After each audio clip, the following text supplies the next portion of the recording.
Hello my dear friends. तो चलिए आज हम स्टार्ट करने वाले हैं क्लास 12 फिजिक्स का अध्यारोपण का सिद्धांत। अध्यारोपण का सिद्धांत या बहुल आवेशों के बीच बल, जिसमें इससे पहली वाली क्लास में हम पढ़े थे कूलॉम का नियम, और जो कूलॉम के नियम का सदिश स्वरूप है उसी पर आधारित यह भी है अध्यारोपण का सिद्धांत। तो अध्यारोपण का सिद्धांत यानी बहुल आवेश, यानी एक आवेश नहीं, एक आवेश बहुत से आवेश, एक बिंदु से बहुत से आवेशों के बीच लगने वाला बल क्या होगा वो हम ज्ञात करेंगे अध्यारोपण के सिद्धांत में। उसी को क्या बोलते हैं, बहुल आवेशों के बीच बल बोलिए या अध्यारोपण का सिद्धांत बोलिए। तो चलिए आज हम देखते हैं, ये परीक्षा की दृष्टि से इम्पोर्टेंट क्वेश्चन है, क्योंकि जो कूलॉम का नियम होता है उसी के ये क्या है, उसी के रूप में है, उसी से हम इसको भी ज्ञात कर लेंगे, आसानी से ज्ञात करेंगे। कूलॉम के नियम से ही ज्ञात करेंगे, क्यों कूलॉम के नियम से ही ज्ञात करेंगे ना, क्योंकि जो कूलॉम का नियम महत्वपूर्ण है तो ये भी भाई महत्वपूर्ण ही होगा, क्योंकि कूलॉम का नियम से ही हम ये भी ज्ञात कर रहे हैं। तो अध्यारोपण का सिद्धांत भी क्या है, परीक्षा की दृष्टि से मोस्ट इंपॉर्टेंट क्वेश्चन है, क्योंकि एक आवेश, उसमें जो कूलॉम में पढ़े थे कि ये दो आवेशों के बीच लगने वाला बल, और इसमें पढ़ेंगे कि बहुत से आवेशों के बीच लगने वाला बल क्या होगा। तो चलिए देखते हैं हम अध्यारोपण का सिद्धांत। इसमें सबसे पहले फिगर बना लेते हैं, क्या हो जाएगा। मान लीजिए एक बिंदु मान लेते हैं हम, मान लीजिए एक का मान लिए, ये एक मान लीजिए ओ बिंदु है, कोई ओ बिंदु है, ये बिंदु है, यहाँ से क्या ओ बिंदु मान लिया हम, मान लीजिए कोई बिंदु है, यहाँ से Q1 आवेश लग रहा है, यहाँ पर मान लीजिए ये Q1 आवेश लग रहा है, यहाँ पर क्या लग रहा है, यहाँ पर Q2 लग रहा है, यहाँ पर क्या लग रहा है, यहाँ पर Q3 लग रहा है। इस तरह Q3 और Qn भी हो सकता है, बहुत से आवेश हो सकते हैं। मान लीजिए हम 3 आवेश मानते हैं, तो क्या हो जाएगा, Q3 से Q1 की दूरी मान लेते हैं, यहाँ से इसको और ऊपर बढ़ा देते हैं, क्या हो जाएगा, यहाँ से क्या हो जाएगा, इसके बीच की दूरी मान लेते हैं, ये क्या है, यहाँ से कि ये क्या मान लेते हैं, पहले R मान लेते हैं, ये क्या है दूरी, ये Q1 है, इसको मान लेते हैं R1 मान लेते हैं, और इसको मान लेते हैं क्या, R2 मान लेते हैं, क्योंकि इससे क्या है, यहाँ पर Q2 आवेश है, तो इसके बीच की दूरी क्या मान लेते हैं, R2 मान लेते हैं। इस तरह क्या मान लेंगे, R2 मान लेते हैं, और इसके बीच की दूरी क्या मान लेते हैं, R3 मान लेते हैं। क्या हो जाएगा, R3 हो जाएगा, और यहाँ से इसके बीच की दूरी, तो चलिए यहाँ से क्या हो जाएगा, ये यहाँ से ये मान लेते हैं, चलिए ये मान लेते हैं, क्या मान लेते हैं, ये Q1 और ये दूरी बीच में है, तो इसको ना निकालना है, तो हम इसको क्या मान लेंगे, मान लीजिए क्या मान लेते हैं, R2 मान लेते हैं। R1 हो गया, ये R3 हो जाएगा, ये क्या हो जाएगा, R2 हो जाएगा। तो इस तरह हम इसके बीच की दूरी भी ज्ञात कर लेते हैं, इससे क्या हो जाएगी, यह R2 हो गया।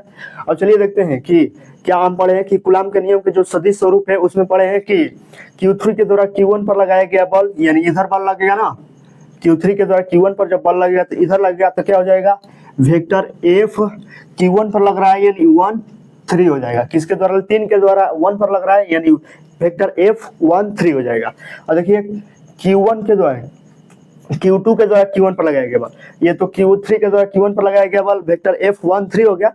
अब Q2 के द्वारा Q1 पर लगाया गया बल क्या हो जाएगा, ये ऊपर लगेगा ना, ये ऊपर लगेगा तो क्या हो जाएगा, वेक्टर F Q2 के द्वारा Q1 पर लगाया जा रहा है, यानी 1 2 हो जाएगा ना, क्या हो जाएगा, वेक्टर F 1 2 हो जाएगा, क्योंकि 2 के द्वारा 1 पर लगाया जा रहा है ना, तो पहले 1 रखेंगे उसके बाद 2 रखेंगे। और देखिए इस आवेश, यहाँ पर कोई आवेश होगा, तो मान लीजिए इसके द्वारा Q1 पर लगाया गया बल कुछ है, मान लेते हैं परिणामी बल क्या है, हमारा वेक्टर F है, F1 है, क्योंकि 1 है यहाँ पर आवेश, तो वेक्टर F हो जाएगा। तो मान लीजिए इसके द्वारा Q1 पर कुछ बल लगाया जाएगा ना, क्योंकि ये भी कोई आवेश ही है, मान लीजिए यहाँ से कोई बल लगाया जाएगा, तो क्या मान लीजिए परिणामी बल वेक्टर F1 हो जाएगा। तो अब यहाँ से हम इस तरह हम अध्यारोपण के सिद्धांत का फिगर बन गया ना। अब यहीं से आप चलेंगे हल करेंगे, तो हल करेंगे तो वी नो डाइट हम लिखेंगे ना पहले कि हम क्या जानते हैं, तो हम जानते हैं कूलॉम का नियम से ही इसको क्या करना है, सिद्ध करना है ना। तो कूलॉम के नियम का हम सदिश स्वरूप तो जानते ही हैं।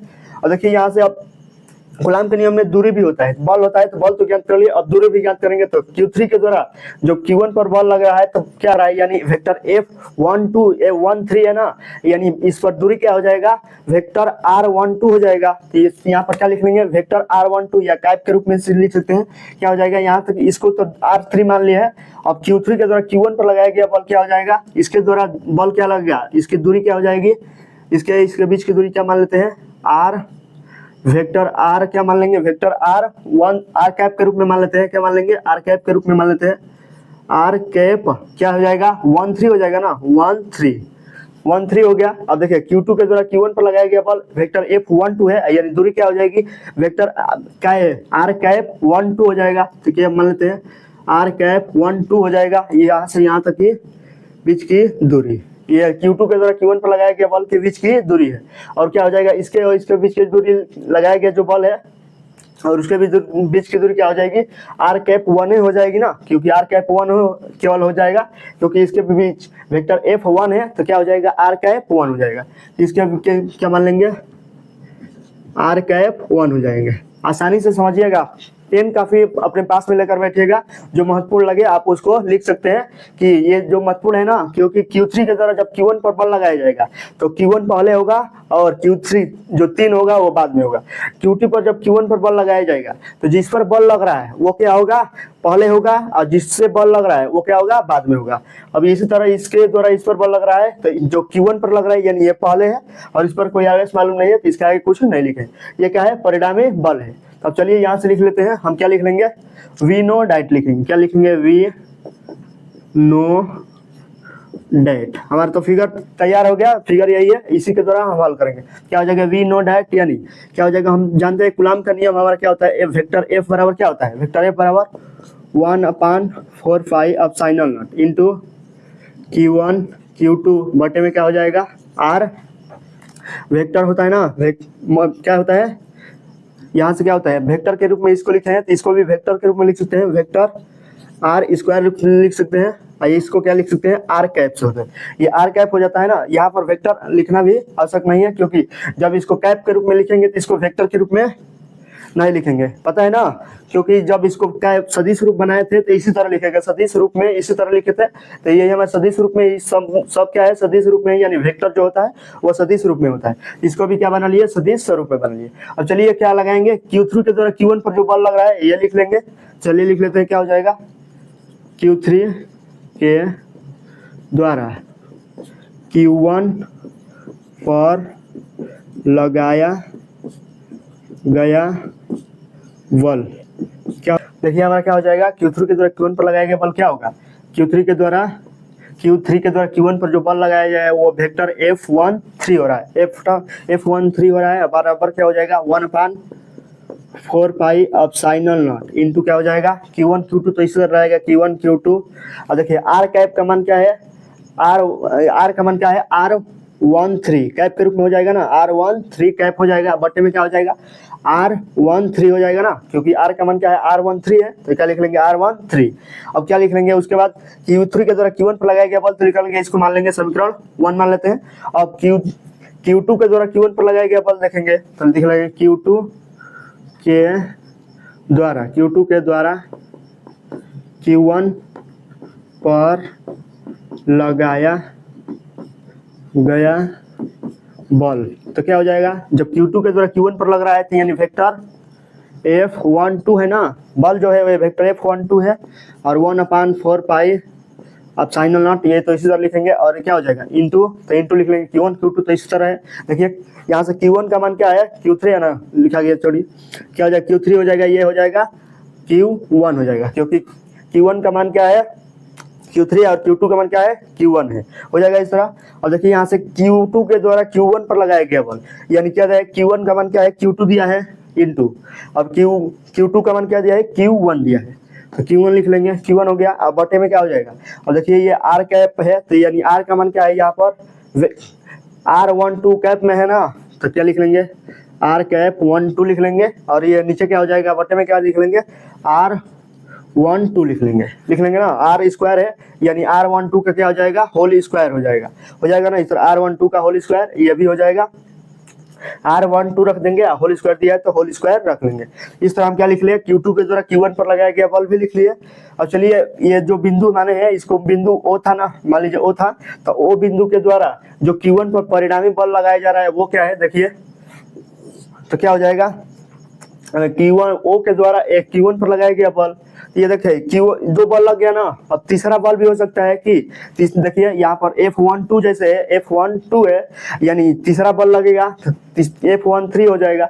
अब चौथा बल मान लीजिए, चौथा आवेश है तो Q4 के द्वारा Q1 पर लगाया गया बल लिख सकते हैं ना, हम आसानी से लिख सकते हैं, समझ में इतना आ गया है ना, तो आप वो भी लिख सकते हैं। तो क्या लिख सकते हैं, इसको समीकरण 2 मान लीजिए, क्या लिख लेंगे, Q4 के द्वारा, Q4 इसमें आवेश नहीं है, आप Q4 भी रख सकते हैं ना, ये जरूरी नहीं है कि इतना ही आवेश होगा, Q4 भी हो जाएगा, तो लिख लेंगे Q4 के द्वारा, क्या लिख, Q4 के द्वारा Q1 पर लगाया गया बल। तो क्या हो जाएगा, लगाया गया बल यानी वेक्टर एफ किस पर बल लगाया जा रहा है, Q1 पर। तो ये पहले 1 होगा, किससे लगाया जा रहा है, 4 से, तो 4 हो जाएगा। यह वेक्टर एफ 1 4 हो गया, बराबर क्या हो जाएगा 1/4 pi epsilon into Q1 into Q2 यानी Q4 इंटू Q1। तो Q4 इंटू क्या हो जाएगा Q1। आर कैप यानी दूरी भी हो जाएगा, आर के R14 का कैप हो जाएगा, तो लिख लेंगे R14 के क्या हो जाएगा, कैप के रूप में हो जाएगा, R14 कैप हो जाएगा। अब यहाँ से क्या लिख लेंगे, बटे में क्या लिख लेंगे इसका, यहाँ पर R स्क्वायर दिया है तो क्या हो जाएगा R14 का स्क्वायर हो जाएगा, दूरी भी हो जाएगा ना, R14 का होल स्क्वायर हो जाएगा। जैसे ये जितना बल लग रहा है वही वेक्टर F12 लग रहा है तो ये भी R12 है, R12 है। वेक्टर F13 लग रहा है तो R13 है। इस तरह हम लिख लिए ना यहाँ तक। अब चलिए इसको समीकरण 3 मान लेते हैं, इसमें कोई दिक्कत नहीं है। अब Q1 Qn के द्वारा Q1 पर लगाया गया बल, तो लिख लेंगे, क्या लिख लेंगे, Qn के द्वारा Q1 पर लगाया गया बल। तो क्या हो जाएगा, लगाया गया बल यानी F। तो F क्या हो जाएगा, देखिए वेक्टर F किसके द्वारा लगाया जा रहा है, Qn के द्वारा। किस पर लगाया जा रहा है, Q1 पर। तो जिस पर लगाया जा रहा है वो पहले लिखते हैं, तो Q1 पहले लिखेंगे, और किसके द्वारा लगाया जा रहा है, N के द्वारा। तो N है तो N लिख लेंगे, और बराबर क्या हो जाएगा 1/4 पाई, तो ये तो अचर है तो लिख लेंगे अचर इंटू Q1 का मान क्या है, Qn है, और Q2 का मान क्या है, Q1 है। क्या लिख लेंगे, Qn इंटू Q1। और देखिए R कैप दिया है तो यानी R कैप का मान क्या है, देखिए 1n है तो R1n का कैप हो जाएगा, R1n का क्या हो जाएगा, कैप के रूप में हम लिख सकते हैं ना। तो लिख लिए, बटे में क्या हो जाएगा, और देखिए बटे में क्या हो जाएगा, R स्क्वायर दिया है नहीं, R1 का स्क्वायर हो जाएगा, R1n का स्क्वायर हो जाएगा। इस तरह हम लिख लेंगे ना, इस तरह हम n के पदों तक ज्ञात कर लिया। तो देखिए यहाँ तक हो गया ना। अब क्या लिखेंगे, अब जो सभी देखिए सभी जो आवेश है उन सभी आवेश के द्वारा किस पर बल लगाया जा रहा है, जो Q1 आवेश है Q1 पर ही बल लगाया जा रहा है। तो सभी आवेशों के द्वारा लिख लेंगे कि Q1 पर लगाया गया परिणामी बल, क्योंकि जो सभी आवेश है Qn के द्वारा जो आवेश लगाया जा रहा है उन सभी आवेशों के द्वारा Q1 पर बल लग रहा है, यानी Q1 परिणामी बल है। तो Q1 पर जो परिणामी बल लग रहा है क्या है, वेक्टर F1 है, तो लिख लेंगे Q1 पर लगाया गया परिणामी बल। इसको हटाएंगे ना, तो चलिए ये तो फिगर समझ में आ गया। चलिए लिख लेते हैं Q1 के द्वारा लगाया गया परिणामी बल, लिख लेंगे ना, क्या हो जाएगा। चलिए लिख लेते हैं हम, क्या लिख लेंगे, Q1 पर लगाया गया परिणामी बल। तो Q1 के द्वारा जो परिणामी बल लग रहा है वो क्या है, वेक्टर F1 है ना, वेक्टर F1 था, और बराबर क्या हो जाएगा, vector F12 plus vector F13 plus vector F14 dot dot dot dot कितने तक था, वेक्टर F1n तक था, यही ना था, वेक्टर F1n तक चला गया।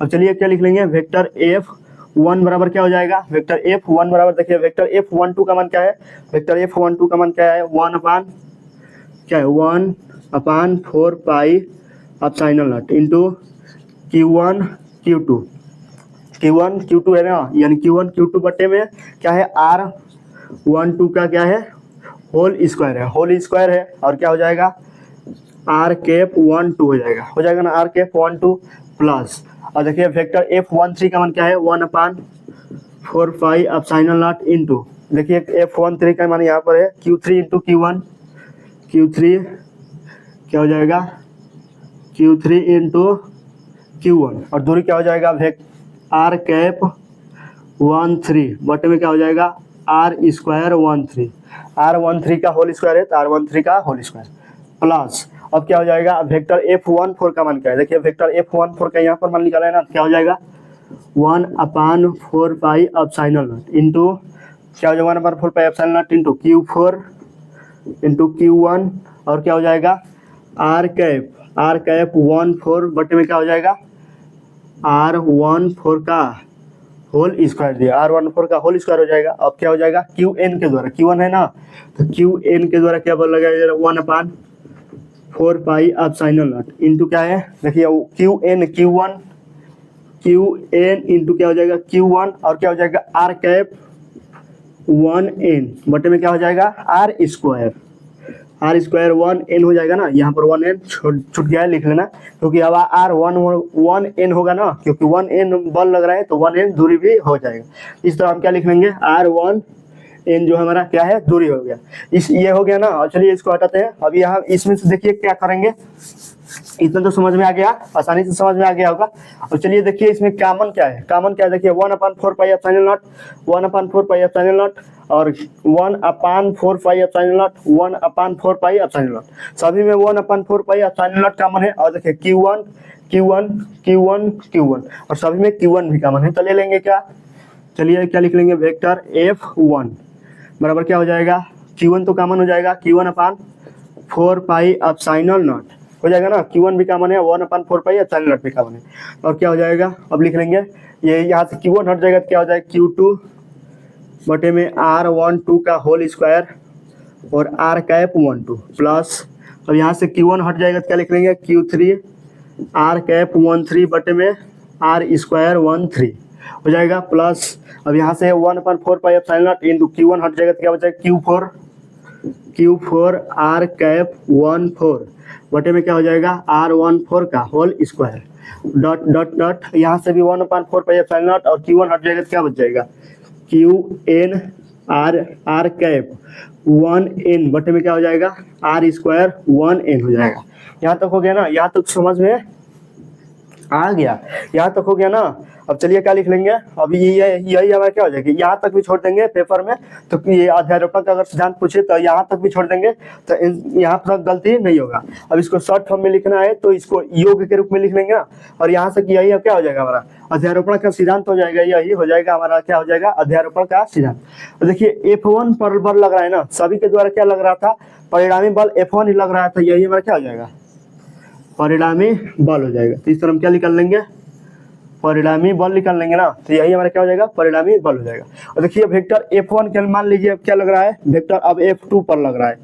मान लीजिए ये भी हो सकता है ना कि जो परिणामी बल है, जो परिणामी बल लग रहा है वो 2 पर लग रहा है, तो अगर 2 पर लगेगा तो क्या हो जाएगा हमारा, मान लीजिए अगर 2 पर बल लगे तो क्या हो जाएगा, जहाँ पर F1 था वहाँ पर 2 मान लीजिए हो जाएगा तो क्या हो जाएगा, मान लीजिए 2 हो जाएगा तो यहाँ पर भी 2 हो जाएगा, तो Q2 हो जाएगा बटे 4 पाई एप्सिलॉन नॉट हो जाएगा। और क्या हो जाएगा, जहाँ जहाँ Q2 के द्वारा लग रहा है ना, तो यहाँ पर भी Q2 हो जाएगा, Q2 नहीं होगा, यहाँ पर Q1 हो जाएगा, क्योंकि एक बल तो एक जो आवेश है वो Q2 हो गया, तो दूसरा भी आवेश Q2 नहीं हो सकता है ना, इसको मान लेंगे, मान लीजिए Q1 हो गया, ये क्या हो गया Q1 हो गया ना, तो दूरी भी क्या हो जाएगी R1a 1 2 नहीं होगा, क्या हो जाएगी R12, अब R क्या हो जाएगी R12 नहीं होगी, क्योंकि दो तो यहाँ पर है, दो आवेश कॉमन है ना, कि अब Q1 के द्वारा जो Q2 पर बल लग रहा है, कि किस पर लग रहा है, तो दूरी क्या हो जाएगी, दूरी तो R कैप 12 हो जाएगी बटे में R स्क्वायर 12 है होगी, क्योंकि Q1 के द्वारा लग रहा है, Q1 पर बल लग रहा है, तो क्या हो जाएगी R12 हो जाएगी। और प्लस देखिए Q1 के द्वारा जो बल है यहाँ पर क्या हो जाएगा Q3, तो इस तरह आ जाएगा Q3, क्योंकि Q3 एक आवेश नहीं है तो Q3 रहेगा। और इसको देखिए R कैप और 1 क्या 1 नहीं होगा ना यहाँ पर, देखिए यहाँ पर क्या हो जाएगा 2 1 हो जाएगा ना, दूरी लग रही है 2 1 लग रही है, तो यहाँ पर क्या हो जाएगा 2 1 हो जाएगा 2 1। अब देखिए दूसरा पर बल लग रहा है, परिणामी बल क्या है F2 है, यानी दूसरा पर लग रहा है तो यानी 2 पहले हो जाएगा, और तीसरा से लग रहा है ना तो 3 हो जाएगा। तो क्या हो जाएगा, जहां जहां 1 है वहां 2 कर देंगे बस, तो हो जाएगा बटे में क्या हो जाएगा R23 का कैप R23 का होल स्क्वायर, क्योंकि F2 पर परिणामी बल है, तो F2 तो कॉमन हो गया, परिणामी बल है, तो परिणामी बल प्लस Q4 हो जाएगा। और देखिए यहाँ 1 है तो यहाँ पर क्या कर देंगे 2 कर देंगे, क्योंकि ये जो था वो F1 परिणामी था, और ये क्या है ये F2 परिणामी है। F2 जो परिणामी है तो क्या हो जाएगा 1 के स्थान में क्या हो जाएगा 2 हो जाएगा, 2 4 बटे में क्या हो जाएगा F R square 2 4 dot dot क्या हो जाएगा QN R कैप 2n हो जाएगा, क्योंकि परिणामी इसमें क्या है 2 है तो 2 हो जाएगा, और बटे में क्या हो जाएगा R स्क्वायर 2n हो जाएगा। यही हमारा क्या हो जाएगा, यह भी सूत्र बन जाएगा, इस तरह भी दे देता है। और यह जो परिणामी है, परिणामी तो कोई भी हो सकता है ना, मान लीजिए यहाँ पर 2 मान लीजिए, यहाँ पर 3 मान लीजिए, अभी नीचे 3 पर भी मान सकते हैं, 4 पर भी मान सकते हैं। तो जहाँ जहाँ 1 होगा वहाँ 4 रख देंगे। अगर जो परिणामी रखते हैं 4 रखते हैं तो जहाँ जहाँ 1 है वहाँ पर 4 रख देंगे, और 5 मानते हैं तो जहाँ 1 है वहाँ पर 5 रख देंगे। इस तरह कोई दिक्कत नहीं है, हम आसानी से इसको अध्यारोपण का सिद्धांत को समझ सकते हैं। चलिए यहाँ तक हो गया ना। अब चलिए चलेंगे जो कूलाम का नियम, यहाँ तक कूलाम का नियम अध्यारोपण का सिद्धांत तक हो गया ना। और जो कूलाम का नियम और जो गुरुत्वाकर्षण का नियम 11 में पढ़े हैं, वो उसमें अंतर क्या है, चलिए उस अंतर को भी देख लेते हैं। चलिए क्या देखना है, गुरुत्वाकर्षण बल और जो वैद्युत बल है, अभी कूलाम का नियम वैद्युत बल है, उसमें क्या अंतर है वो देखते हैं। तो लिख लेंगे यहाँ क्या, गुरुत्वाकर्षण क्या लिख लेंगे, गुरुत्वाकर्षण बल और वैद्युत बल और वैद्युत बल में क्या अंतर है, वैद्युत बल में अंतर। तो चलिए देख लेते हैं हमारे गुरुत्वाकर्षण बल और वैद्युत बल में क्या अंतर है। तो क्या लिख लेंगे, देखिए इधर गुरुत्वाकर्षण बल लिख रहे हैं, इधर वैद्युत बल लिख रहे हैं, तो क्या हो जाएगा, गुरुत्वाकर्षण बल हो जाएगा ना। इधर क्या लिख रहे हैं, वैद्युत बल हो जाएगा। तब चलिए देखिए पहला अंतर क्या है, जो गुरुत्वाकर्षण बल होता है, वो जो गुरुत्वाकर्षण बल होता है उसमें क्या होता है, बस केवल जो होता है वो आकर्षण बल होता है, उसमें प्रतिकर्षण बल नहीं होता है। और जो वैद्युत बल होता है उसमें आकर्षण बल और प्रतिकर्षण बल दोनों होता है। तो ये पहला तो अंतर यही हो गया कि गुरुत्वाकर्षण बल में केवल आकर्षण बल लगता है और इसमें क्या होता है, आकर्षण बल और प्रतिकर्षण बल दोनों होता है। तो लिख लेंगे यहाँ से इसमें लिख लेंगे सीधे, इसमें केवल आकर्षण बल कार्य करता है ना, क्या करता है, इसमें केवल आकर्षण बल कार्य करता है। और इसमें क्या करता है, पहले में क्या करता है, इसमें आकर्षण और प्रतिकर्षण दोनों बल कार्य करता है। तो लिख लेंगे इसमें आकर्षण और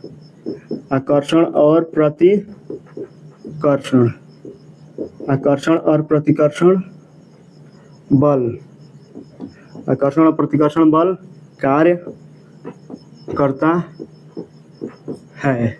इस तरह ये हम क्या लिख लेंगे, गुरुत्वाकर्षण और वैद्युत बल में पहला अंतर हो गया। और दूसरा देखते हैं क्या हो जाएगा हमारा। दूसरा जो हो जाएगा वो देखिए, गुरुत्वाकर्षण बल होता है वो जो क्या होता है, वो दुर्बल होता है, और ये क्या होता है, प्रबल होता है, क्योंकि इसमें आकर्षण और प्रतिकर्षण दोनों है तो प्रबल होगा, इसमें केवल आकर्षण है तो ये दुर्बल होगा। चलिए लिख लेते हैं क्या हो जाएगा, इसमें यह एक दुर्बल है, यह दुर्बल होता है, ठीक। और ये क्या हो जाएगा, यह क्या है, यह प्रबल होता है, लिख लेंगे ना, यह प्रबल होता है। इस तरह लिख लेंगे ना, यह क्या है, यह हमारा क्या है, दुर्बल है, और ये क्या है, प्रबल है। और चलिए अब दूसरा हो गया ना। अब तीसरा क्या हो जाए, जो गुरुत्वाकर्षण बल है वो दो द्रव्यमानों के बीच लगता है, और जो ये वैद्युत बल है ये द्रव्यमान के बीच न लग क्या करता है, जो स्थिर आवेश होता है आवेशों के बीच लगता है। इसमें क्या लिख सकते हैं, यह द्रव्यमानों पर निर्भर करता है और यह आवेशों पर निर्भर करता है। चलिए लिख सकते हैं तीसरा क्या हो जाएगा, तीसरा हो जाएगा यह किस पर निर्भर करता है, यह द्रव्यमानों पर निर्भर करता है, हो जाएगा ना। यह द्रव्यमानों पर निर्भर करता है, यह क्या होता है, यह क्या किस पर निर्भर करता है, द्रव्यमान पर, आवेशों पर निर्भर करता है। इस तरह लिखने, यह आवेशों पर निर्भर करता है। इस तरह हमारा तीसरा हो गया। और चलिए चौथा लिखेंगे ना। तो चौथा क्या हो जाएगा हमारा, तो चौथा लिख लेंगे। तो देखिए ये जो गुरुत्वाकर्षण बल होता है उसका जो खोज किसने किया था, इसके जो किसने किया प्रतिपादन किया था, न्यूटन ने किया था। और इसका किसने किया था, कूलाम ने किया था। ये कूलाम का नियम है तो कूलाम ने करेगा ना। तो चलिए लिख लेते हैं, इसका प्रतिपादन इसको न्यूटन ने खोजा था और इसको किसने खोजा था, कूलाम ने खोजा था। इसका प्रतिपादन लिख लेते हैं, इसका प्रतिपादन प्रतिपादन न्यूटन क्या होता है, न्यूटन ने किया था, हो जाएगा इस तरह। और इसको क्या लिख लेंगे 4 नंबर में, इसका प्रतिपादन किसने किया था, इसका प्रतिपादन कूलाम ने किया था। किसने किया था, कूलाम ने किया था, इस तरह लिख लेंगे ना। इसका प्रतिपादन किसने किया, कूलाम ने किया था। और देखिए इसमें 4 नंबर हो गया। अब 5 नंबर में क्या लिख सकते हैं हम, देखिए अब 5 नंबर में जो लिखेंगे वो इसके जो क्या होता है, इसकी जो सूत्र होता है वो सूत्र लिख लेंगे इसमें, और इसमें जो सूत्र होगा वो लिख लेंगे, तो 5 नंबर में अंतर हो जाएगा। तो चूंकि इसमें F बराबर क्या होता है, इसमें F बराबर इसमें क्या होता है, Gm1 m2 बटे में क्या होता है, R स्क्वायर होता है। ये होता है ना Gm1 m2 बटे में R स्क्वायर, और इसमें क्या होता है F बराबर अभी पढ़े ना 1/4 पाई एप्सिलॉन नॉट इंटू क्या हो जाता है Q1 Q2 बटे में R स्क्वायर। ये हो जाएगा ना। इसमें ये 5 अंतर है, ये 5 अंतर आप आसानी से याद कर सकते हैं। देखिए हो गया ना। इसमें देखिए पहला अंतर है, इसमें केवल आकर्षण बल होता है, और इसमें क्या होता है, आकर्षण और प्रतिकर्षण दोनों बल होता है आवेशों के बीच। और इसमें क्या होता है, यह एक दुर्बल है क्योंकि इसमें केवल आकर्षण होता है, इसमें आकर्षण और प्रतिकर्षण दोनों होता है, इसलिए क्या है, प्रबल है। और देखिए यह द्रव्यमानों पर निर्भर करता है, जो द्रव्यमानों के बीच ये क्या होता है, नियम फॉलो करता है। और ये क्या करता है, ये आवेशों पर निर्भर करता है।